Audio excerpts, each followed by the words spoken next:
सम संख्या जो 2 की टेबल से विभाजित हो या जो 2 की टेबल से कट जाते हैं, जैसे कि 2, 4, 6, 8, 10, ऐसे करते करते भैया ये भी इनफाइनाइट तक जाता है। ठीक है ना। ओके, अगर एक और लिख देते हैं यहाँ पर, जो होता है विषम संख्या। क्या होता है? विषम संख्या। विषम संख्या, विषम संख्या क्या होती है मेरे भाई?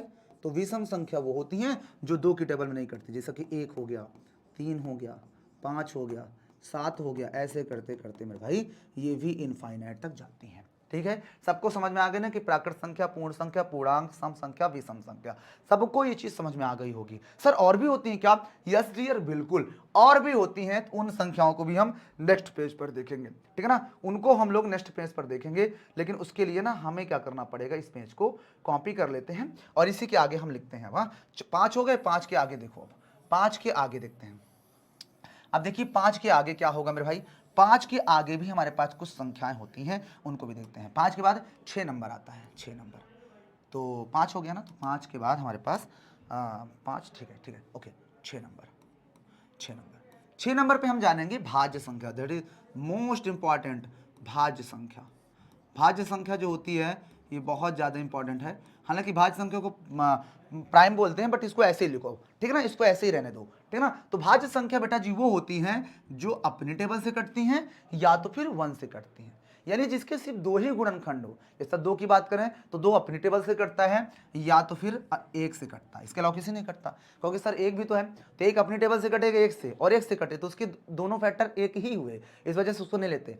2 से कटता है और 1 से कटता है, इसके 2 फैक्टर अलग अलग हैं। 3 की बात करते हैं, 3 भी अपनी टेबल से कटता है और 1 से, इसके अलावा किसी से नहीं कटता।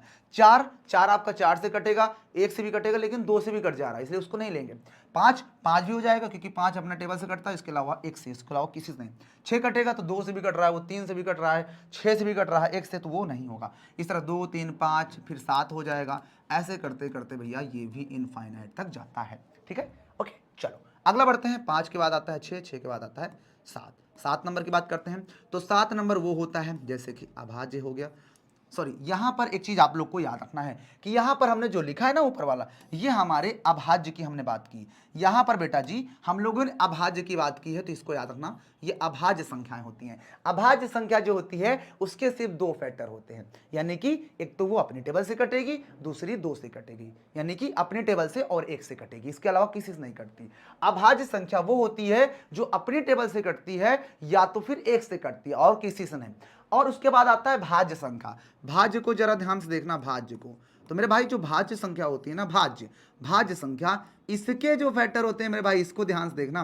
भाज्य के फैक्टर जो होंगे 3 या 3 से ज्यादा होंगे, यानी जो अपने टेबल से कटे, 1 से कटे, इसके अलावा भी किसी टेबल से कट जाए, उसको बोलते हैं हम लोग भाज्य। ठीक है ना, और अभाज्य सिर्फ 2 ही होते हैं। ठीक है, अब आते हैं भाज्य में। तो पहली संख्या हमारे पास 4 होती है, क्योंकि देखो 4 से कटेगा ये, इसके अलावा 1 से भी कटेगा और 2 से भी कट जा रहा है, तो इसके हो गया ना 3 या 3 से ज्यादा फैक्टर, इसलिए हमारा भाज्य में आएगा।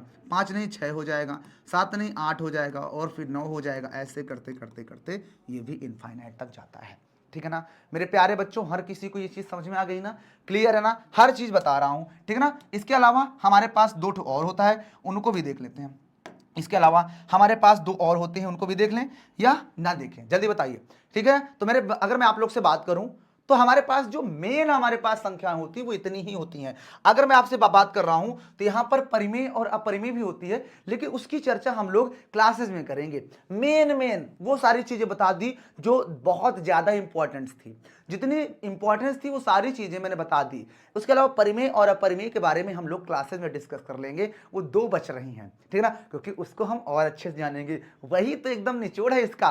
तो मेरे प्यारे बच्चों, आज मैं आप लोग को बताया कि संख्या क्या होती है, अंक क्या होती है, संख्याओं के प्रकार कितने होते हैं। संख्याओं के प्रकार में हमने प्राकृतिक संख्या, पूर्ण संख्या, पूर्णांक संख्या, सम, अभाज्य, विषम संख्या, भाज्य संख्या, इन सभी संख्याओं को जाना। ठीक है ना, तो ये वीडियो आप लोग को कैसे लगी कमेंट करके बता देना, बाकी हम और अच्छे से इसको पढ़ेंगे क्लासेस के अंदर। बाकी मिलते हैं फिर क्लासेस में, तब तक के लिए सभी को लव यू एंड जय हिंद।